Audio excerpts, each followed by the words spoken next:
Hi hello ಹೆಂಗದಿರಿ ಆರಾಮಿದ್ದೀರಿ ಅನ್ಕೊಂಡೇನಿ. ನಾ ಇವತ್ತು ಮೆಶೋದಿಂದ ಒಂದು ನೋವಾದ ಲಿಂಟ್ ರಿಮೂವರ್ ಪ್ರಾಡಕ್ಟ್ ಆರ್ಡರ್ ಮಾಡೀನಿ. ಇದು ನಂಗೆ 310 ರುಪೀಸ್ಗೆ ಬಿತ್ತು. ಪ್ಯಾಕೇಜಿಂಗ್ ಅಂತೂ ಚಲೋ ಇತ್ತು. ಸೊ ಇದು ಲಿಂಟ್ ರಿಮೂವ್ ಮಾಡ್ತಿತ್ತು ಇಲ್ಲೋ ನೋಡೋಣ ಬರ್ರಿ.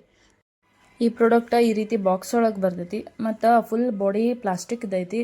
ಬಾಜುನ ಆನ್ ಆಫ್ ಬಟನು ಕೊಟ್ಟಾರ ಮತ್ತು ಇದು ಕ್ಲೀನ್ ಮಾಡೋಕ್ಕಂತ ಒಂದು ಸ್ಮಾಲ್ ಬ್ರಷ್ ಕೊಟ್ಟಾರ.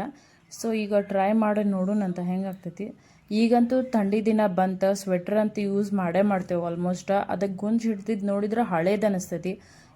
ನಾವು ಎಷ್ಟು ಕಾಸ್ಟ್ಲಿ ಉಲ್ಲನ್ ಬಟ್ಟೆ ತೊಗೊಂಡ್ರು ಅದಕ್ಕೆ ಗುಂಜಾಗ ಆಗ್ತೈತಿ. ನನ್ನ ಮಕ್ಕಳ ಸ್ವೆಟ್ರ್ ಅಂತೂ ಕೆಡೋದು ಬೇಡ, ಹಂಗೆ ಗುಂಜಾಗಿರ್ತಾವೆ. ಇದನ್ನು ಉಲ್ಲನ್ ಬಟ್ಟೆಗೆ ಅಷ್ಟೇ ಅಲ್ಲ, ಎಲ್ಲ ಥರ ಬಟ್ಟೆಗೂ ಯೂಸ್ ಮಾಡ್ಬೋದು. ನೋಡ್ರಿ ಇಲ್ಲಿ ಎಷ್ಟು ಡಿಫ್ರೆನ್ಸ್ ಕಾಣಿಸ್ತೈತಿ. ನನಗಂತೂ ವರ್ತ್ ಅನ್ನಿಸ್ತು 310 ರುಪೀಸ್ದಾಗ. ಇದು ನೋಡ್ರಿ ಸ್ವೆಟ್ರ್ ಹೊಸದಂಗೆ ಕಾಣಿಸ್ತೈತಿ.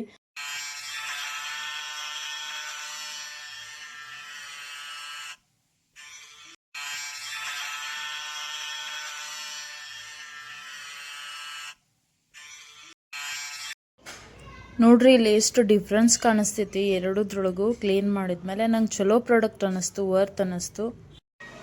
ಇನ್ಸ್ಟಾದಾಗ ವೈರಲ್ ಪ್ರಾಡಕ್ಟ್ ಇತ್ತು ಇದು. ಸೊ ನನಗೂ ತರಿಸಿ ನೋಡೋದಿತ್ತು ಹೆಂಗೈತೆ ಅಂತ ಹೇಳಿ. ನಿಮಗೂ ಬೇಕಂದ್ರೆ ಡಿಸ್ಕ್ರಿಪ್ಷನಾಗ ಹಾಕಿರ್ತೀನಿ ಲಿಂಕ್, ಬೈ ಮಾಡಿರಿ. ಇದೆಲ್ಲ ಲಿಂಟ್ ರಿಮೂವ್ ಮಾಡಿದಾದ್ಮೇಲೆ ಹಿಂಗೆ ಸ್ವಲ್ಪ ಪುಷ್ ಮಾಡಿದರೆ ಇದು ಕ್ಯಾಪ್ ಓಪನ್ ಆಗ್ತೈತಿ. ಇದನ್ನು ಕ್ಲೀನ್ ಮಾಡಿ ನಾ ಆಗಲೇ ಸಣ್ಣ ಬ್ರಷ್ ತೋರಿಸಿದೆಲ್ಲ ಆ ಬ್ರಷಿಂದ ಇದು ಕ್ಲೀನ್ ಮಾಡ್ಬೋದು. ವಿಡಿಯೋ ಲೈಕ್ ಮತ್ತು ಶೇರ್ ಮಾಡಿರಿ, ಹಂಗೆ ಚಾನಲ್ ಸಬ್ಸ್ಕ್ರೈಬ್ ಮಾಡಿರಿ. Thank you all.